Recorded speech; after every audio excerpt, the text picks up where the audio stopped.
Hi everyone, welcome back to my channel or welcome to my channel if you are new. By the way guys, my name is Val and the channel is all about my financial journey and as well as I'm sharing with you guys yung mga natutunan ko all throughout the process of budgeting, savings, and investment guys. I'm a mom of two and I'm currently working as a full-time employee and at the same time meron akong mga sidelines na mga business although hindi pa naman talaga siya kumikita but it's getting there. And I also do some cash stuffing envelope videos which I share how I do my budgeting and kung paano ko sinesegregate yung mga pera guys. Mga pera ko or mga pera namin guys. Okay. So right now, what I'm doing is to share with you ang aking money system 2023. So this is not just 2023 guys, but this is also coming from my budgeting rule or money system back in my money system on 2022. So right now, what I'm currently doing is I'm sharing with you my steps. And the flow of this video is I'm going to share with you what are the tools that I'm using and what are my process and as well as ano yung mga method ko. So to start with, the tools that I'm currently using, first is I do have a money manager app. So ito yung kaisa-isang app na ginagamit ko guys in monitoring our income and as well as monitoring our expenses. Now, when it comes to money manager guys, it actually allows me to itemize yung mga categories ko, which is I will be talking later on kung ano yung mga category ko sa aking finance. Aside from that, I do have a different type of finance planner. The first planner is, I have here yung very own na ginawa ko mismo, which is my budget planner.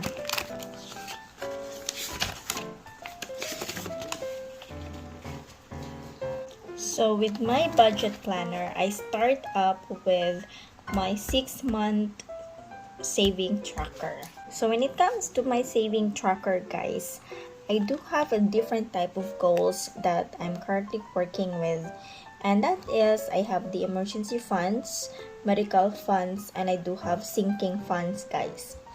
Now, I don't want to talk or to discuss further about the savings goal because this is not what my video is all about. But just to show you, this is my very own template saving tracker. Now, moving on.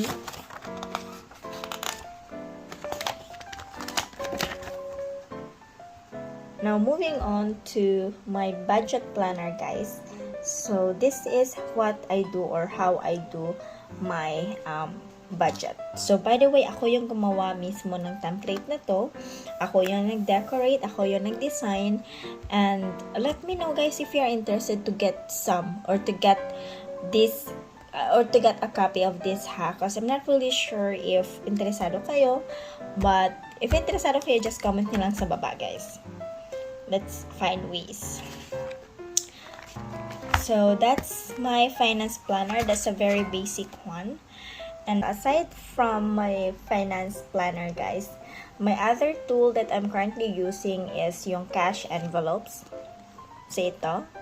So it's an A6 size na envelope guys. And it comes with the different type of category ko sa aking budgeting. There. Yan. So those are the tools that I'm currently using in my budget planning or in my money system 2023. So I'm very excited to see how it's gonna go about with my app. How to go about with my tools that I'm using. I'm looking forward na mas ma-improve ko itong cash envelope ko. And I'm looking forward that I can keep using this one, and I'm pretty sure I'm going to keep using this one kasi previously guys, back in 2021 up until 2022, this was my old finance planner and nagamit ko talaga siya. As in, naubos ko siya. Nagamit ko talaga lahat ng ito. So, this is my first finance planner, but I bought this in Shopee. If you're interested in buying guys, there's a link in the description. Then I created my own template, so that's why it come up with this one. So yun ang mga tools ko na ginagamit guys. Now, what was my process with my money system? Now, yung process ko sa aking money system guys is yung first na ginawa ko talaga is to understand my cash flow. Meaning, where is my money coming in and where is it going out? So, I need to understand where I am spending more, where my money goes, and basically the whole thing of my money, where it's coming in, where it's coming out. So, what I did guys is I used a money manager app. So, that's when the money manager came up. So I will be flashing here in the screen guys kung ano yung nandyan, and then I come up with understanding mostly saang category ko na-spend yung pera ko. That is why after a thorough understanding of my cash flow, I'm able to see ano yung mga category ko for expenses. So that's why I've come up na I have for the debt, food, transport, utilities, medical, and then personal. So these are the categories that I'm basically spending my money for. And then I have this savings. Now I'm making a different video for the savings guys. So if you notice, ito yung mga categories ko in spending our money. Now, it doesn't apply to everyone because it can also be different from you who is watching na merong mga pinagpaaral or siguro may binabayaran na other loans, or yun talagang i-advise ko guys is to understand the cash flow of your money, meaning the coming in and then coming out, then make some category on your expenses where it is going out. Now, once you are done, in my money manager app, I created a specific budget. So I played around for it like 3 months guys, and doon ko nakuha yung overall maximum may spend ko in every category. So let's say for the grocery, yung sa grocery guys, I'm allocating budget of 2K. It's because yun talaga yung usual na na-spend ko for our grocery. And then I'm putting up food allowance guys, because I know that in one paycheck, I'm more likely spending more or less 2K for our food. Same goes with the other categories. Now, once I have already that numbers, that's why nakakam up ako sa ganito.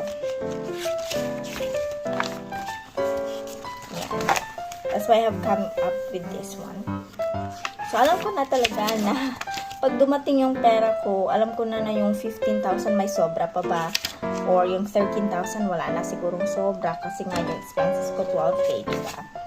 So, yun yung process ko in doing my budgeting. I'm not saying that it will also applies to you guys, but just to share you the idea on the very first step why I'm able to keep up with our budget.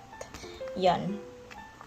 So once I have already this one, and then the other process that I was working with is to track down yung every swipe ng pera ko sa credit card.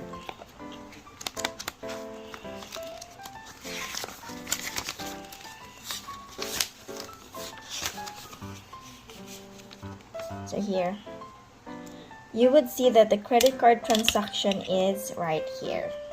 every transaction that I've made is I'm putting down notes, and then I'm also putting the amount, and if ever I am already paying it. Paying meaning if I have already put in the money to this envelope, guys.